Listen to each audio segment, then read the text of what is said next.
საპენსიო დეკლარაციის შევსებისას დაშვებული ტექნიკური ხარვეზის გამო დამსაქმებლები აღარ დაჯარიმდებიან. ახალი საკანონმდებლო ცვლილება მათ 500 ლარიანი ფულადი სანქციის განათავისუფლებს. პარლამენტის მიერ მიღებული კანონი უკვე ძალაშია. კონკრეტულად რა არის გადაწყვეტილების მიზანი, რა უნდა გაითვალისწინონ ბუღალტრებმა, სტუმართან ბუღალტერთა ასოციაციის პრეზიდენტთან ტატა ბერდესთან ერთად ვისაუბრებთ. მოგესალმებით, ძალიან დიდი მადლობა გააცემა სტუმრობისთვის. თუ სწორად ვიცი, აი ამ ახალი ცვლილებების საფუძველზე დეკლარაციების შევსება უკვე განხორციელდა.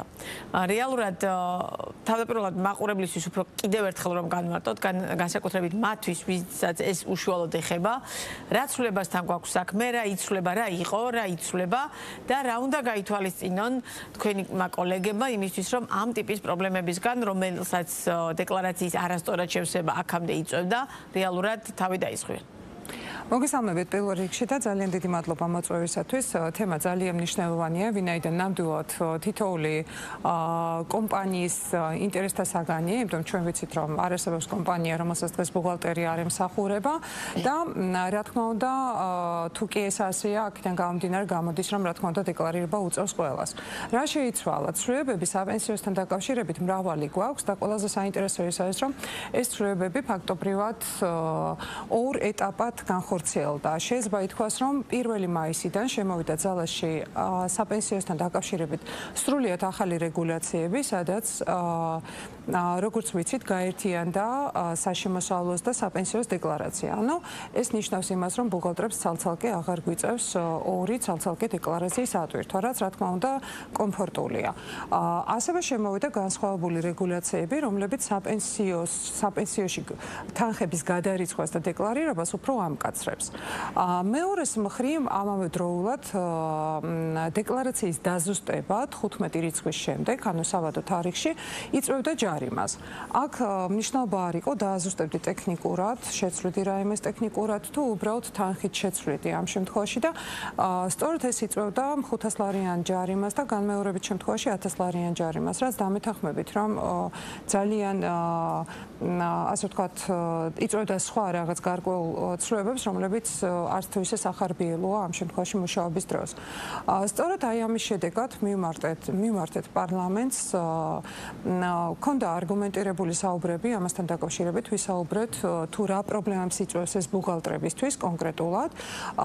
იმიტომ დღესდღეობით ჯერ საქართველოს ბიზნესი ჯერჯერობით ისევ იმ ეტაპზეა, როდესაც ბოლომდე ჩვენ ვერ ვამბობთ, რომ დაუშვათ შეგვიძლია დეკლარაცია გავუშვათ ისე, რომ მას დაზუსტება არ დასჭირდეს და შესაბამისად გამოდიოდა, რომ ეს ტექნიკური საკითხის ჯარიმები რაღაცნაირად არ გვიქმნიდა ესეთ კარგ გარემოს. სტატისტიკურად ანუ ბევრი გროვდებოდა ამ ტიპის ჯარიმები? სტატისტიკურად ამდაგვარი ჯარიმები ძალიან ბევრი გროვდება ხოლმე, გამომდინარეობს ხელფასების დაზუსტებიდან.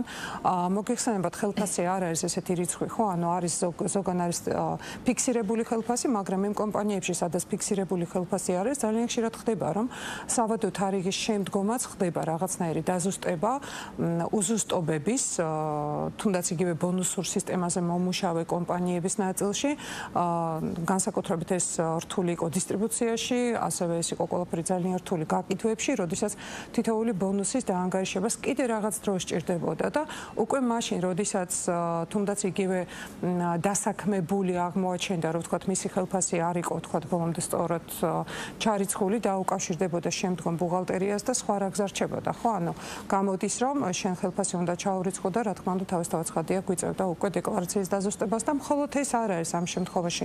ამის საბაბი ბევრი სხვა მრავალი ესეთი მათ შორის საგადასახადო კოდექსის რეგულაციებიც იყო ესეთი, რომლებიც საბოლოო ჯამში რაღაც დროს მაინც და პარლამენტი წამოვიდა ამგვარ თანხმობაზე, შეთანხმებაზე და რეალურად მიიღო ეს ცვლილებები. ეხლა რა ამდენად მარტივდება თავად ბუღალტრებისთვის, თქვენთვის, თქვენი პროფესიის ადამიანებისთვის, აი ამ ცვლილებების შემდეგ და აი ეს პრობლემა, რომელსაც ახლა თქვენ საუბრობთ, რომ დაზუსტებები ხშირად ხდება და ახლა მოხდება დაზუსტება, რეალურად ჯარიმისგან თავისუფლდება, თუ რა თავარი პლუსი აქვს აი ამ ცვლილებას?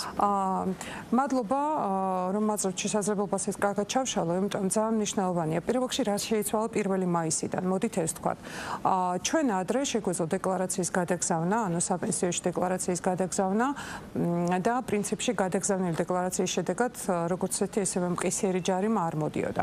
ეხლა შეიცვალა რა? ანუ შეიცვალა ყველაზე მთავარი, რაც უნდა იცოდეს თითოეულმა კომპანიის ხელმძღვანელმა პირველ რიგში და შემდგომ ბუღალტერმა.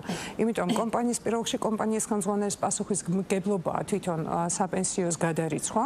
მნიშვნელოვანი არის ის, რომ თუ კი დაუშვათ კომპანიები თავს ირიდებდნენ გადარიცხვისაგან, ანუ საპენსიოს კუთვნილი შენატანის გადარიცხვებისაგან, დღეს ესე აღარ გამოვა.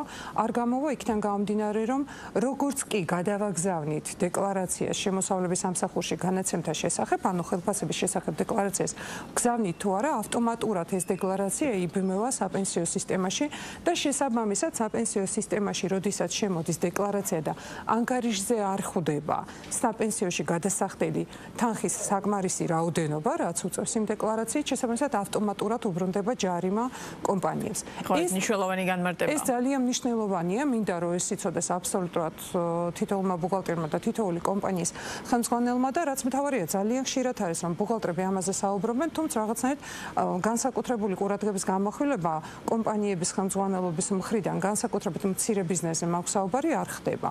პისიერი რეაქცია ამასთან დაკავშირებით. ამიტომ ეს კიდევ ერთხელ და მკაფიოთ, ანუ როგორც კი გადაიგზავნება საშემოსავლოს დეკლარაცია, საპენსიოში ეს დეკლარაცია ავტომატურად შემოდის და შესაბამისად დეკლარაციის გადაგზავნისთანავე საპენსიოში ჩასარიცხი თანხა მიმდინარე ვალდებულების, ანუ რომელიც წარმოგეშვებათ ახლა იმ თვეში, თავისთავად ცხადია, იქ უკვე უნდა დახვდეს. აი ეს არის ყველაზე მნიშვნელოვანი. სხვანაირად უბრალოდ ჯარიმა ისე ხო, ეს გაითვალისწინეთ, ვინც ახლა გვიყურებთ და ვისაც ეს კითხვა ჰქონდათ, იმიტომ რომ ეს არის ის თემა, რომელმაც შესაძლოა მე კიდევ უფრო დამატებითი პრობლემები შექმნას შემოსავლების სამსახურთან და საპენსიო სააგენტოსთან. და აი ამ ყველაფრის გათვალისწინებით, რადგან ძალიან სკრუპულოზურ საქმესთან გაქვთ საქმე, ხო, რეალურად თქვენს მიერ შევსებული, თქვენ მიერ ერთი რაღაც მცირედი უზუსტობაც კი შეიძლება კომპანიებისთვის ძალიან სერიოზული პრობლემი შექმნილი აღმოჩნდეს. რამ წლინაწლამდე ამ გადმოსახედიდან, რამდენად გაიზარდა თქვენი პროფესიის ადამიანების კვალიფიკაცია, რა კეთდება იმისთვის, რომ დავუშვათ რეალურად ეს ძალიან მნიშვნელოვანი და საჭირო პროფესიის მქონე ადამიანები მაქსიმალურად ისეთი კვალიფიკაციისანი იყვნენ, რომ რეალურად კომპანიები, განსაკუთრებით მცირე და საშუალო ბიზნესი, რეალურად ძალიან სერიოზული პრობლემებისგან თავი არიდონ. აუცილებლად დავუბრუნდებით თქვენს მიერ დასმულ კითხვას, უბრალოდ კიდევ ერთ ტექნიკურ დეტალზე მინდა რომ ერთ ტექნიკურ დეტალს მინდა რომ დავუბრუნდე, რაც შეეხება დეკლარაციის დაზუსტებას. დეკლარაციის დაზუსტებაშიც ზუსტად იგივე სისტემა მოქმედებს. ანუ პირობითად ჩვენ თუ გადავრიცხეთ წინასწარ კუთვნილი გადასახდელი თანხა საპენსიოში და შემდგომ მოგვიწია დეკლარაციის დაზუსტება მეტობით. ანუ როდესაც ვამბობთ რომ მეტი იყო გადასახდელი და ჩარიცხული საპენსიოში გვაქვს ნაკლები და ძველი დეკლარაციით, რომელიც უკვე გადაგზავნილი გვაქვს, ეს თანხა იყო საკმარისი. ჩვენ როგორც კი დავაპირებთ დაზუსტებას დეკლარაციის, იქაც ზუსტად იგივე პრინციპი მოქმედებს, ანუ ჯერ უნდა შევავსოთ თანხის რაოდენობა სრულად, ანუ ახალი დაზუსტებული დეკლარაციის შედეგად, რასაც ვაზუსტებთ, თუ უფრო მეტის გადახდა გვიწევდა იმ პერიოდისთვის საპენსიოში, ჯერ თანხა უნდა შევავსოთ, ასევე უნდა გავითვალისწინოთ, რომ ეკისრება საურავები, ანუ თანხა პლუს საურავი ჯერ უნდა შეივსოს და მხოლოდ მერე გადაიგზავნოს დაზუსტებული დეკლარაცია. სხვა დროს დაზუსტების შედეგადაც თუ ანგარიშზე არ დევს საკმარისი თანხა, კვლავ ჯარიმა ძალაში რჩება. ანუ ეს მექანიზმი საპენსიოსთან მუშაობიდან, ეს არის ყველაზე მნიშვნელოვანი, რაც გასათვალისწინებელია, ჯერ თანხა, სრული გადასახდელი პლუს თუ კი ვაზუსტებ კუთვნილი საურავი და შემდგომ დეკლარაციის გადაგზავნა და დაზუსტება. სხვანაირად ეს პრინციპი არ მუშაობს. ანუ საპენსიოსთან წარმატებული ურთიერთობა უდრის სწორედ ჩარიცხულ დათვლილ თანხას პლუს საურავს დაზუსტების შემთხვევაში და შემდგომ დეკლარაციის გადაგზავნას. რაც შეეხება თქვენ კითხვას, სიამოვნებით დაუბრუნდები ამ კითხვას, რაც შეეხება ბუღალტრების კვალიფიკაციას, ჩვენ ვიცით, რომ ეს არის ერთგვარი გამოწვევაა, დიახ, საჭირო არის, რა თქმა უნდა, რომ თითოეული ადამიანი, მაგას არ აქვს მნიშვნელობა, ეს ბუღალტერიის დარგში არის თუ რომელიმე სხვა დარგში მუშაობს, დღეს როდესაც ქვეყანა ასე სწრაფად ვითარდება, ხო, და როდესაც ევროკავშირის კართან ვდგავართ, ფაქტობრივად დღეს მნიშვნელოვანია, რომ თითოეული ადამიანი საერთოდ თავის პროფესიის შიგნით იზრუნოს თავის კვალიფიკაციის ამაღლებაზე.